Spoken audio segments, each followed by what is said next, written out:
হোসেন। আমি কোনো নাই, দায়িত্ব নেই, কিন্তু আমি নিজে একজন ড্রাইভার সদস্য হিসেবে আছি।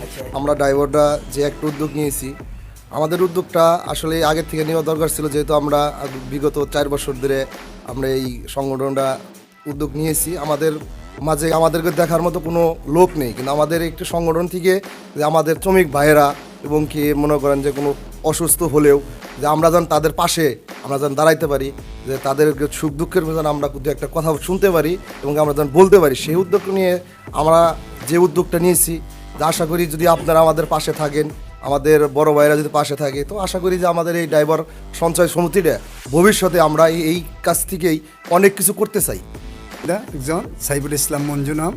আমি এই সংগঠনের উপদেষ্টা হিসেবে দায়িত্বে আছি। এদের যে এত একতা আছে, সেই একতার জন্য বেশ কিছু এই ড্রাইভার সমবায় সমিতি এগিয়ে গেছে। নাম মোহাম্মদ উজ্জ্বল, ড্রাইভার। আমি এই সংগঠনের সেক্রেটারির দায়িত্ব রয়েছি। তাদেরকে আপনি কি পরিমাণ আশানুরূপ সহযোগিতা করতে পেরেছেন?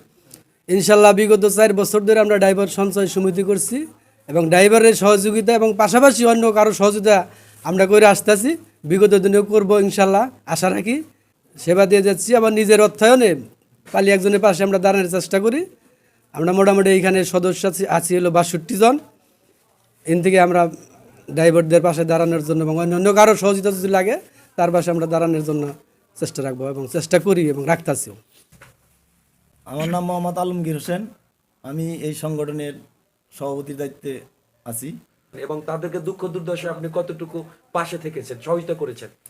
আমরা বিগত 4 বছরে যে সমিতি করেছি, এর মধ্যে যে আমাদের শ্রমিক সংগঠনের সদস্যবৃন্দরা যদি কোনো বড় ধরনের সমস্যা পড়ছে, আমরা তার পাশে দাঁড়ানোর চেষ্টা করছি বা দাঁড়াচ্ছি।